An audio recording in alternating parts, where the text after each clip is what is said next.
Start చేద్దాం. Sir నమస్తే. సురేంద్ర నాయుడు గారు, మళ్ళీ సోషల్ నమస్తే. మీడియాలో వైసీపీ ఎవరైతే ఉన్నారో ఈ సామాజిక మాధ్యమాల్లో వైసీపీ కార్యకర్తలు కావచ్చు, నాయకులు కావచ్చు, మళ్ళీ చెలరేగిపోతున్నారు. సీఎం, డిప్యూటీ సీఎం, అలాగే హోంమంత్రి, ఇలా వీళ్ళందరినీ పెద్ద పెద్ద నాయకుల్ని కావచ్చు, మంత్రుల్ని, లోకేష్ని గతంలో వాళ్ళ అధికారంలో ఉన్నప్పుడు అదే పని చేశారు. ప్రస్తుతం కూడా ఇంకా అధికారం కోల్పోయిన తర్వాత కూడా తీరు మార్చుకోకుండా ఈ విధంగా పోస్టులు పెడుతూ ఇంకా దిగజారిపోయి ప్రవర్తిస్తున్నారు. సో భాస్కర్ రెడ్డి అరెస్ట్కి సంబంధించి వైసీపీ సోషల్ మీడియా కార్యకర్త ఏం చెప్తారు మీరు? సార్ ముందుగా మీకు ప్యానల్లో ఉన్నటువంటి పెద్దలకి, అదేవిధంగా ఏబిఎన్ వీక్షిస్తున్నటువంటి ప్రేక్షకులకు అందరూ కూడా నమస్కారాలు తెలియజేసుకుంటూ. నమస్తే సార్. ఇది ఈ సైకో బ్యాచ్ అంటారు కదా, సైకో బ్యాచ్ అనేది వాళ్ళకు ఎన్ని చెప్పినా ఏమి చేసినా వాళ్ళకు మానవత్వం అనేది మర్చిపోయారు. మనం మనుషులుగా పుట్టాము. ఈ దేశంలో ఒక పద్ధతి ఉండాలా, విమర్శలకు కూడా సైద్ధాంతికంగా విమర్శలు చేసుకోవచ్చు. ప్రభుత్వం ఏదన్నా ప్రజా వ్యతిరేక కార్యక్రమాలు చేస్తే దాన్ని ఎండగట్టవచ్చు, తప్పులేదు. ప్రజలకు ఉపయోగపడేటువంటి సూచన చేయొచ్చు, తప్పులేదు. విమర్శించవచ్చు, తప్పులేదు. కానీ వ్యక్తిగతంగా కూడా ఏదది రాజకీయాలకు సంబంధం లేనటువంటి రాజకీయ నాయకుల ఇళ్లల్లో ఆడవారిని కూడా రోడ్డు మీద తీసుకొచ్చి ఇష్టానుసారం, అసలు వాళ్ళు పెట్టే పోస్టులు చూడాలంటేనే మనసు జలపరించిపోతుంది.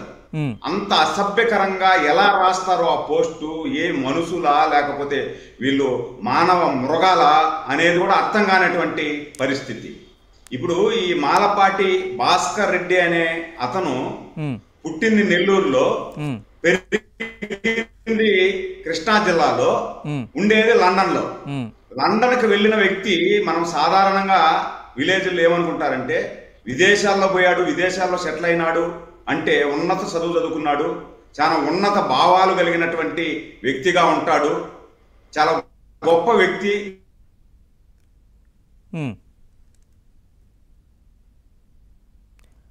సురేంద్ర గారు, సైదే గారు, సురేంద్ర మామూలుగా సర్వసాధారణంగా అనుకుంటారు. ఒక బడ్డీ కొట్టు పెట్టుకొని ఆ కొట్టులో కూడా 16-17 సంవత్సరాల లోపల ఉన్నటువంటి పిల్లలకు కూడా వీడు సిగరెట్లు అమ్మినాడంట. సిగరెట్లు, మాదక ద్రవ్యాలు, నిషేధిత మాదక ద్రవ్యాలు అమ్మి ఆ ప్రభుత్వం కూడా వీడి మీద లుకౌట్ నోటీసులు ఇచ్చింది, వీనికి పట్టుకొని జరిమానా కూడా విధించింది. అయినా మార్పు లేదు. మనం లండన్లో ఉన్నాం కదా, ఆంధ్రప్రదేశ్లో ఉండేటువంటి మహిళల మీద, ఆంధ్రప్రదేశ్లో ఉండేటువంటి రాజకీయ నాయకుల మీద మనం ఇష్టానుసారం పోస్టులు పెట్టచ్చు, మనల్ని పట్టుకునే నాదులు లేడు, మనల్ని పట్టుకోలేడు ఎవడు కూడా అనేసి లండన్లో కూర్చొని వీడికి ఇష్టం వచ్చినట్టు లాంగ్వేజ్తో పోస్టులు రాశాడు. వాడి పాపం పండి దొరికాడు, వచ్చాడు. ఇంకోటి నవీన్ గారు, నవీనే కదా, నరేష్ అండి, నరేష్ వాళ్ళ ఫాదర్ చనిపోయారని వచ్చారట. నరేష్ గారు వాళ్ళ ఫాదర్ చనిపోయాడని రావడమే కాకుండా ఇతను ఎక్కడైతే నివాసం ఉన్నాడో, అంటే చిన్నప్పటి నుండి పుట్టింది నెల్లూరులో అయినా కూడా కృష్ణా జిల్లాలోకి వెళ్ళిపోయి ఇతను చిన్నప్పుడు అక్కడ సెటిల్ అయిపోయారు. అక్కడ సెటిల్ అయిపోయి ఆ ఏడైతే సెటిల్ అయ్యాడో అక్కడ ఉండేటువంటి ఊర్లో వాళ్ళని కూడా పోస్టులు ఇష్టానుసారం పెట్టేదంట. పోస్టులు ఇతను ఆ ఊర్లో పోయి పోలీసులు విచారిస్తే ఇతని గురించి ఒక నరమానవుడు కూడా ఇతను మంచివాడు అని చెప్పిన పాపన పోలేదంట.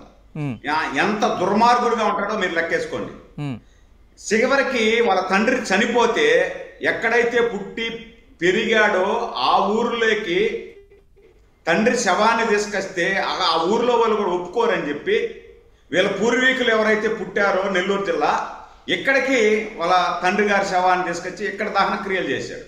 అంటే దాన్ని బట్టి మీరు అర్థం చేసుకోండి ఎంత దారుణమైనటువంటి భాష ఉపయోగించాడు, ఇతను ఎంత క్రూరుడుగా ఉంటాడు అనేది మీరు ఒకసారి అర్థం చేసుకోవాలి.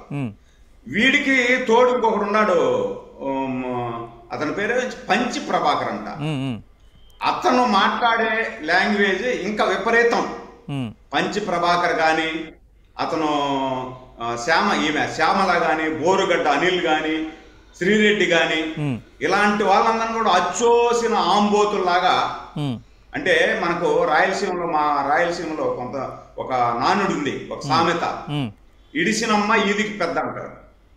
ఇడిసి పెట్టినమ్మ ఈదికి పెద్ద అంటే వాళ్ళ మాటకి ఎవరు వారు, అంటే అంత వల్గర్గా మాట్లాడతారు కాబట్టి వాళ్ళు అన్ని వదిలేసినారు. వాళ్ళని ఎందుకు పోయేది, వాళ్ళకపోతే మనం పనికి మాలను అయిపోతాము అని చెప్పి వదిలేస్తారు చూసారా, ఆ విధంగా వదిలేశారు వీళ్ళని. ఈ 5 సంవత్సరాలలో మా తల్లి లాంటి భువనేశ్వరమ్మ మీద వీడు పెట్టినటువంటి భాష పోస్టులు, అసలు మనిషి అన్నోడు ఎవరు కూడా ఆ పోస్టులు పెట్టలేరు సార్. మనిషి అన్నవాడు ఎవరు కూడా ఆ పోస్టులు పెట్టలేరు. బ్రాహ్మణి గారి మీద కానీ, బాలకృష్ణ గారి మీద కానీ, అదేవిధంగా పవన్ కళ్యాణ్ గారి బిడ్డల మీద కానీ ఇష్టానుసారం. లాస్ట్కి ఈ మధ్య శర్మిలమ్మ గారు వీళ్ళ పార్టీని వదిలేసి ఆమె కాంగ్రెస్లో చేరిందని, కాంగ్రెస్ గురించి మాట్లాడుతూ ఉందని, ఆమె కట్టుబుట్టును గురించి కూడా, కాంగ్రెస్ గురించి మనకి ఇంకా అంటే వ్యక్తిగత షైదా గారు ఉన్నారు, కాంగ్రెస్ నాయకులు, అధికార ప్రతినిధి, ఆయన అడుగుదాము షర్మిల గారి గురించి. ఒకే సెకండ్ కంక్లూడ్ చేస్తా. అంటే ఆ విధంగా అంత దిగజారి పోస్టులు పెడుతున్నారు అంటే వీళ్ళని మనుషులు అనాలనా లేకపోతే మానవ మృగాలు అనాలనా, అసలు ఏ భాష వాడాలా వీళ్ళకి అనేది అర్థం కానిటువంటి పరిస్థితి. కూటమి ప్రభుత్వం కూడా, నేను అధికార ప్రతినిధి హోదాలో చెప్తున్నా, కూటమి ప్రభుత్వం కూడా ఇంకా కొంత మెతక వైఖరి అవలంబిస్తాం సార్.